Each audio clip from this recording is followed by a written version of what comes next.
Well, hello everyone. Welcome back to Horny Creek. My name is Mark. With me as always is my wife Carol. How you doing today, Carol? Hey, what's up? How much has been a good week here? It is January 10th, 2001. It is. Happy New Happy Year, new everybody. millennium. Yeah, thank you.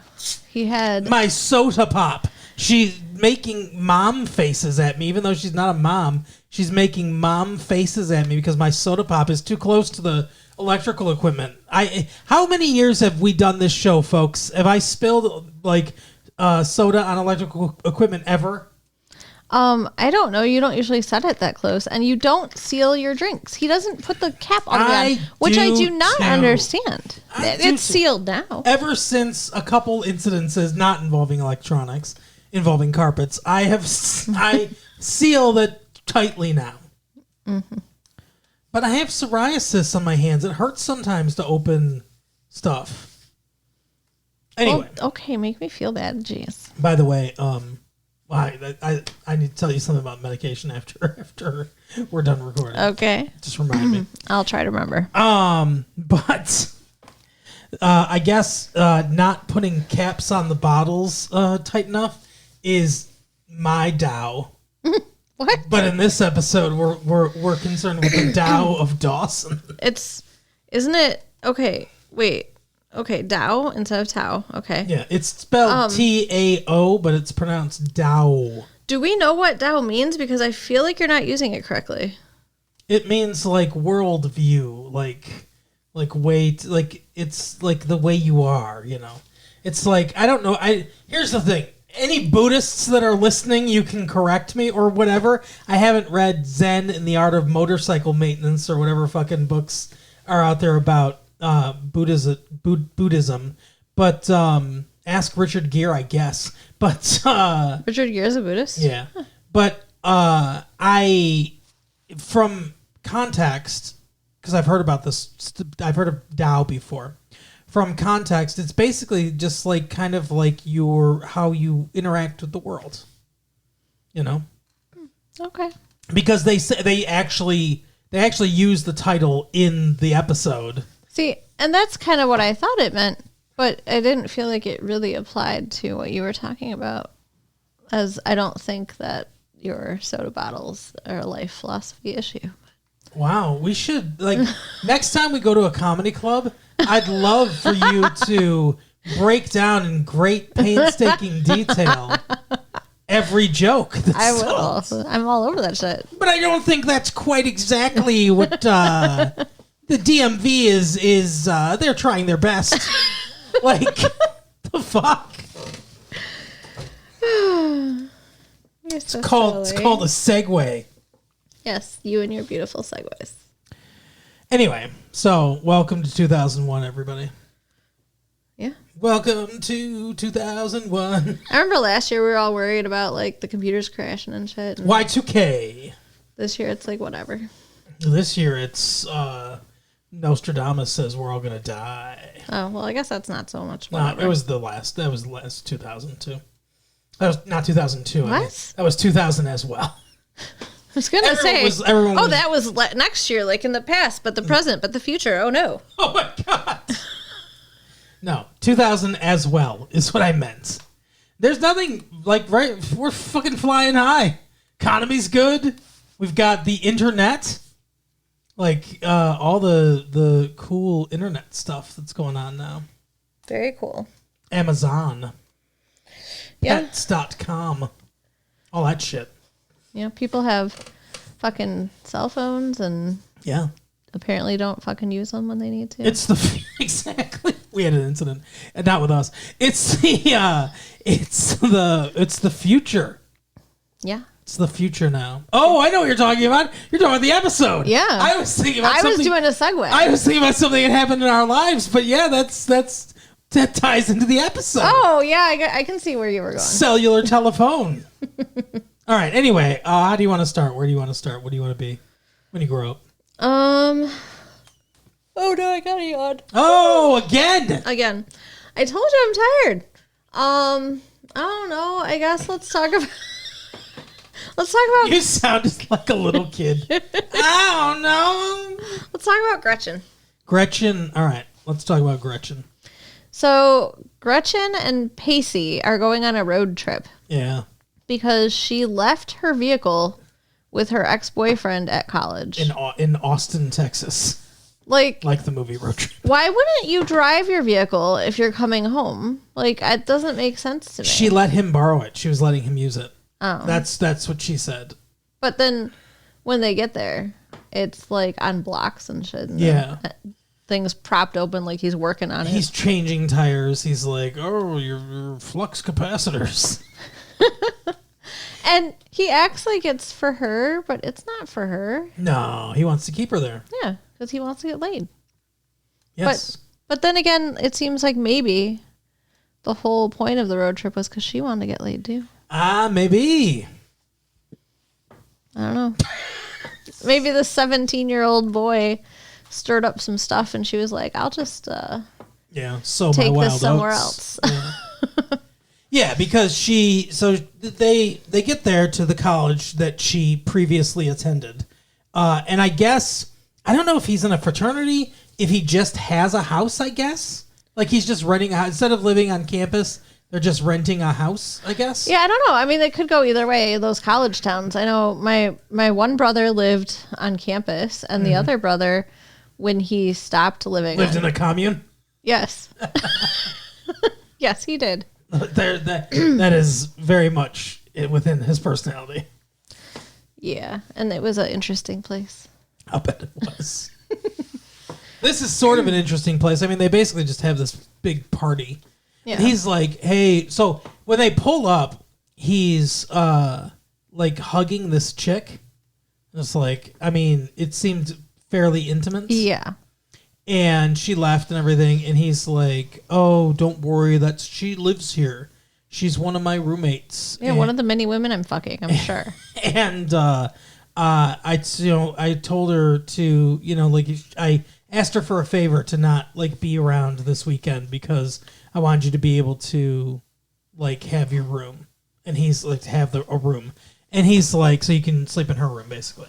Because he's like, I know your friends are going to be here and stuff, and you maybe didn't want a long drive back. Yeah, because you want to spend it in my bed though. Really, what's even the pretense here? I cleaned out a room for you because I actually want you to sleep in my bed. Like what? Yeah, come on. He's trying to pretend like he's a gentleman. He's not. But the entire ride up there, Pacey is all like, oh man, I fucking love your ex-boyfriend. He's the best. He was at Thanksgiving one time in an episode that didn't happen. But I love this dude. He's not Dawson. Fuck Dawson. I mean, don't fuck Dawson. Yeah. Oh yeah. At the very beginning of the episode, Pacey and Dawson are fishing together. Oh yeah. And Dawson's like, why does our first activity together have to? Pacey says that. Or Pacey. Pacey's upset about fishing. Yeah. Well, he's like, why does it have to be at the ass crack of dawn, basically? And Dawson says fish don't sleep, which is a lie. Fish do sleep. 100%. I know I've seen fish sleep. We had fish, and they definitely just stop moving and kind of check out. Yeah, it might not be the exact same way. Obviously, it's not the exact same way people sleep, but fish do sleep. They go through restful periods. So yeah, apparently they're not biting because they're sleeping or whatever. Mm-hmm. But it seems like they're friends. They're doing friend things now. Yeah. But while they're doing this, Dawson decides to tell Pacey that he likes his sister. Yeah, he's like, hey, you know Pacey's hot sister? That's your hot sister? I like her. And he's like, oh, yeah, I know you had a crush on her or whatever. He's like, no, I'm falling for her. And he's like, what the fuck, dude? and he goes, listen, if everything that happened with you and Katie Holmes, Joey, if you had told me about that previously on Dawson's Creek, then it would have been easier. If he basically said if you had been upfront with me about it, all the shit that went down between us maybe wouldn't have gone down and things would have been easier. So I'm telling you right now what my intentions are. And he's like, what are you going to do? What are you going to do about it? And he goes, nothing. I'm not going to do anything about it. He's like, what? He's like, that's a bad plan. And he's like, look, last time I tried to pursue love or whatever, it fucking blew up in my face. So I told her how I feel. Now I'm just going to sit back. And he said, and not doing anything has gotten me a kiss already. Yeah. He does. Like, that's a great line delivered really well by James Van Der Beek. And I don't know if this is like the maturation of James Van Der Beek. I don't know if he's bringing something of his own life to his character, or if this is like, if it's scripted like this and he's just maturing. But he has this confidence. Like, Dawson as a character has this like confidence and like sense of self and like control of himself that he absolutely did not in the first couple seasons of this show. Which makes sense, though, because in the first couple of seasons of the show, he was like 15 years old. Now he's... But I think it's a really good job by the writers or the actor or a combination of both, because he's really coming into his own as a character, and he has more maturity and self, like sense of self than any of the other characters do. Yeah. And that's good. Like, now it's like Dawson's Creek, like, all these other people are having, I think, more interesting stories, really, honestly, around him. But he's like the rock. He's like the center at the that all these things are like revolving around, kind of, in a way. And I think that portraying his character this way is the right move for what his function in the story is. Yeah. I mean, especially if they continue the show into college. Like, well, I don't know. I don't know if they're going to continue the show or not, and I don't know how that's going to work. I feel like he seems more college dude right now. For sure, 100%. So. And like I could see them going a few different ways. So I don't think, because they made fun of it, I don't think they're going to go with the whole like,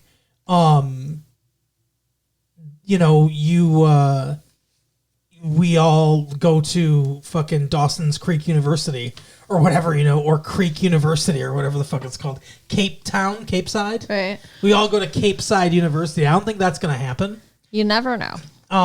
But the alternative would be a more mature decision. I wonder if they'll do it, of them actually going to different places.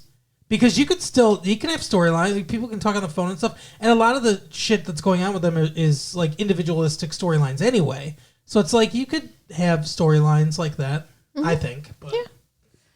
So Gretchen goes to the boyfriend's house, and we find out that he cheated on her because he is offering to Pacey to use his room and telling him where the condoms are. And Pacey's like, but I have a girlfriend. And he's like, she's not here.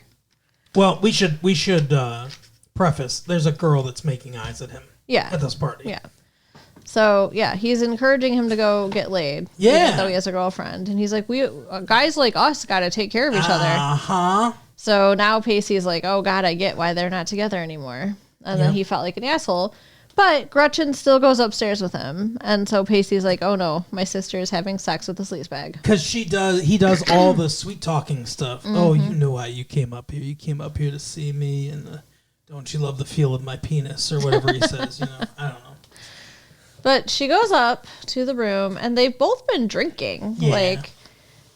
And she starts talking about...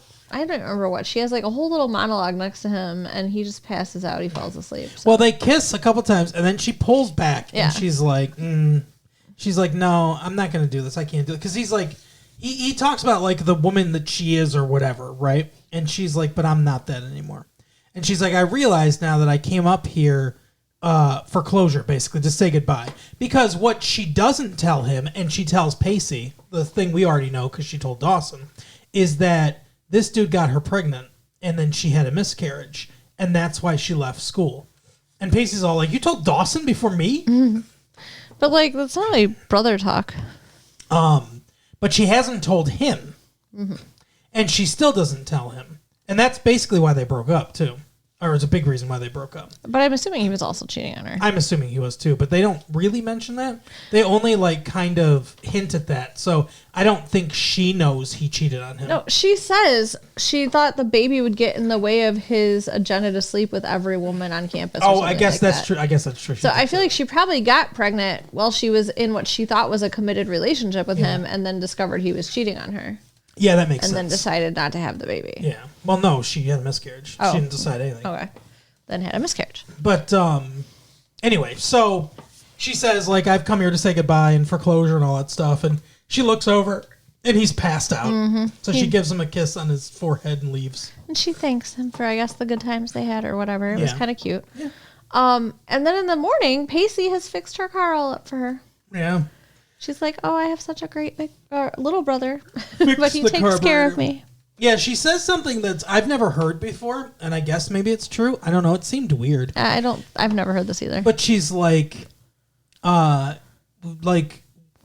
sisters look to their brothers to see how they should be treated in relationships. I've heard that about fathers and daughters. Yeah, and she's like, and you always treat me good or whatever.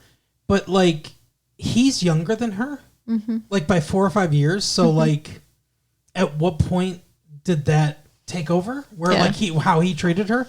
And don't brothers and sisters have like sibling rivalry and shit like that? Like that's not the relationship you want with your spouse. Like the whole thing seems weird.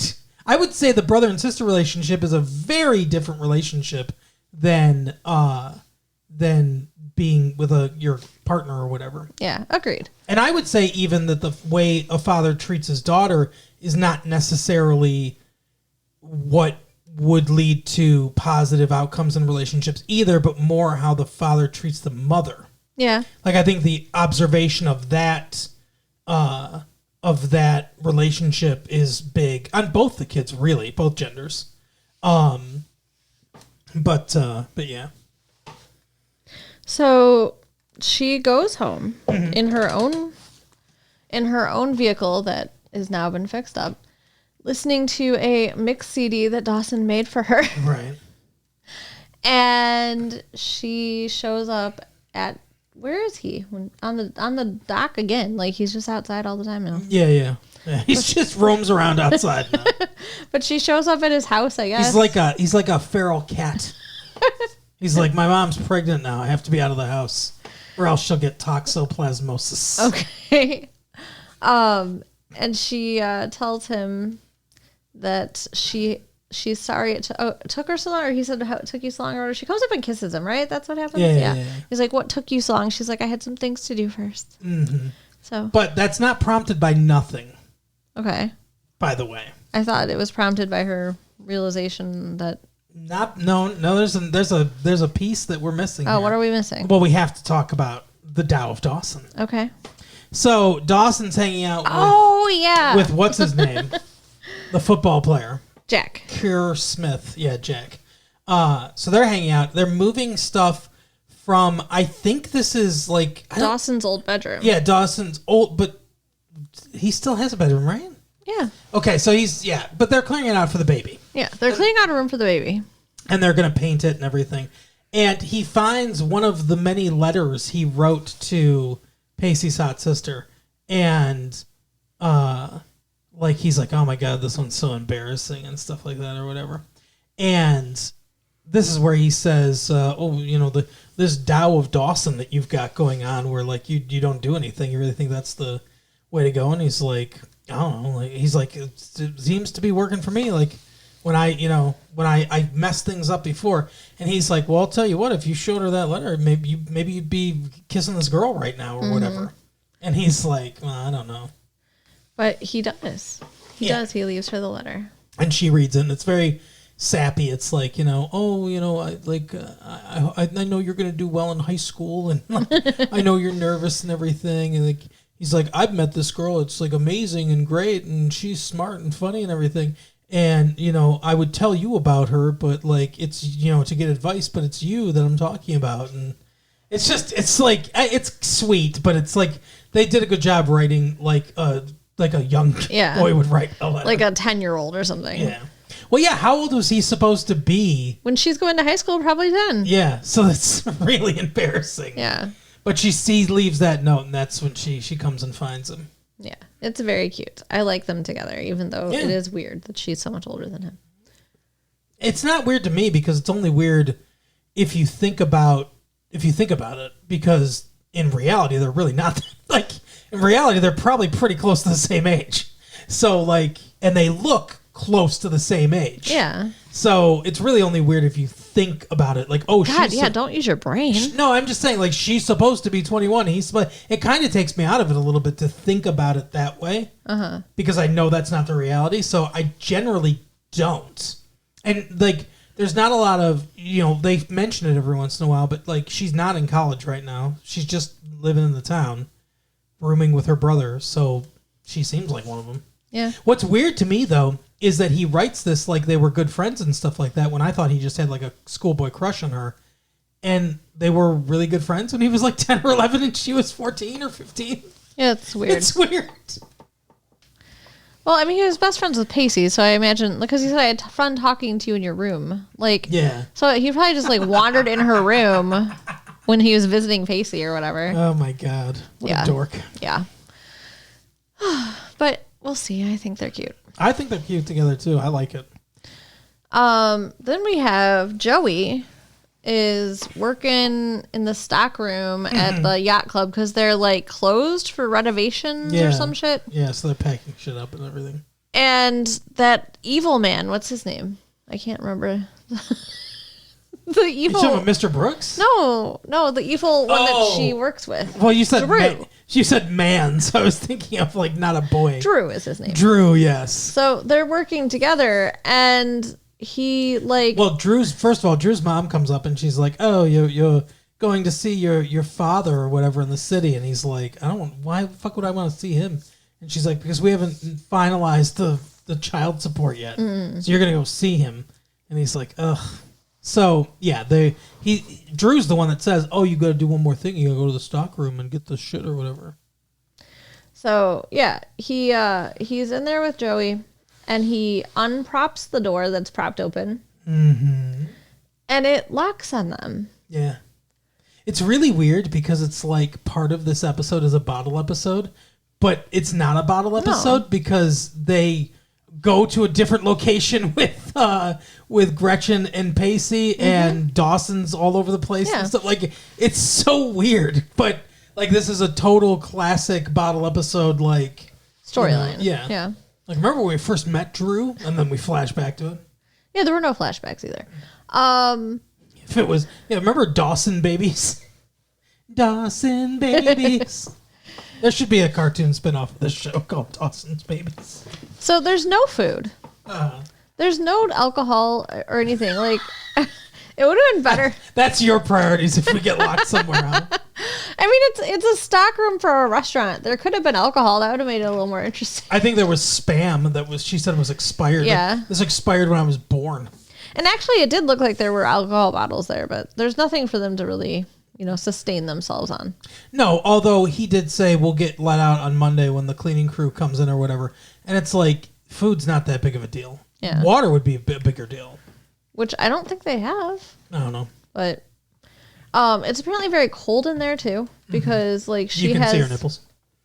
Oh, sorry. She has a flannel or whatever, a sweater, and he's like, you should be sharing that. It's, like, not fair. Right. He wants to be, like, wined and dined. He wants to be pampered. Yeah, I mean, she climbs up on the shelf to get the Spam. She falls. He catches her. And then Gives he her a kisses her. Yeah. And she punched him in the face. Punched him straight in the fucking eye. He's got a black eye for the rest of the episode. And he deserves it. Yeah. I mean, he knows. He knows she's not available. Yeah, and she knows she hates him. Yeah. So they spend the night snuggled up under her frickin' shirt blanket thing. And they come to like some kind of understanding where like, they talk about stuff or whatever. I don't remember them coming to an understanding. I mean, kind of she sort of like starts to sympathize with him a little bit. I guess. That's why she gives him like part of the sweater. Yeah, okay. But either way, in the morning, his fucking phone goes off in his pocket. Because he's got a cellular telephone. Because he's a lying asshole who just wanted to be trapped with her so he didn't have to go see his dad and he could kiss her. Yeah, I think it's because he didn't want to see his dad. But he kissed her That's the implication. He also was like, "Don't worry, I didn't look down your shirt and see your 32C maiden form bra with the pink ribbon and shit." Oh, you remember exactly how he described it, huh? You could go back to the episode. I don't know if that's exactly. I believe it was 34C, but otherwise, I think you got it spot on. So I didn't remember everything. But like, I remembered C because I remember thinking, really, is that like she doesn't look like a C, but yeah. But like you wouldn't know the size unless he's just guessing. The size. like he'd have to look at the tag in the back, right? But either way, he looked at her bra. He would have had to. He would have had to twist the band in the back to see the tag that's on the inside. He would have had to differentiate it between UK sizing and whatever Belarus or whatever other sizing they have on there. Right. So yeah, and then his mom, comes and lets them out, and you assaulted my boy. Look at his face. Yeah, she's such a bitch. He's a piece of shit. She assaulted me. She said. And Joey just walks out. Yeah. Like, I honestly feel like it would be good for her to get fired from this job. Having to deal with that woman would just like drive me insane. And Drew, yeah. Only other storyline is Mr. Brooks and Graham's, right? Yeah, which is a very short storyline. They're dating. Mm-hmm. We find. I guess that's a revelation. I suppose he comes out of her house in the morning. Yeah. See you tonight, Mr. Brooks. And Dawson is all like worried and scandalized, and because he knows that Mr. Brooks is dying. Yeah, and like, who gives a crap, Dawson? Like, they're both old. Get over it. But he's like, he wants to go tell her. He's debating about whether to tell her. He goes over. He's like, and then he talks to Jack, the shiksa or whatever. What do you call him? A yental? A yenta. Yenta. Yeah. The guy that wants to fucking mix in with everyone's emotions and problems and stuff. Right. He's always like, tell him, be like interfere. Like he's always like that. Yeah. And he's like, yeah, you should tell her. So he goes over to tell her, and they like can't quite do it, and he goes to leave, and she's like, "He's dying, I know." Which, like, I don't know. We're supposed to think she just figured out that's what he wanted to tell her, but like that doesn't really make sense. He didn't do anything to indicate that at all. It was just to move the story forward. But she says she's fine with it. And then he talks to Mr. Brooks, and he's like, her fucking husband died. Aren't you being a piece of shit? Yeah, like what the fuck? Like so awful. Like I was yelling at the TV. Yeah, because she already said she was okay with it. Right. And he's like, you should not be okay with it, maybe. And either way, they ignore him, and they're dating, and they're happy. So thank God. Shut up, Dawson. Well, Mr. Brooks is like, yeah, I know she knows, and she knows I know she knows, or whatever. And we're just not talking about it. Like, and he's like, look. But basically what he says is, like, why, like, how are we going to live our lives like that? Like, she should never fall in love with anybody again. Like, at her age, anyone that's age appropriate for her has a potential of dying anyway. Right. So it's like she should just forever not, like, experience that anymore. Fuck that. Bullshit. I'm happy for Grams. And Me too. When Dawson came in and she was ready for the day, he was like, wow, you look so beautiful. She really does. She's a beautiful older woman. Yeah. Like, good for her. And the only one that actually tries to do a New England accent. Yes. The entire show. It's so funny because hearing her, I don't know if the actress is New England or not, is from New England or not, but like hearing her do the voice and then hearing all the rest of them, it's such a contrast. It's like, yeah, that's how you all should sound. She's like, we're going down to Bar Harbor. But yeah, that is the episode, though. It is. Good episode. I enjoyed this episode. I did, too. It was refreshing to have an episode that I actually was into the whole time. They didn't lose me at all. And we get to see people in some different scenarios and everything.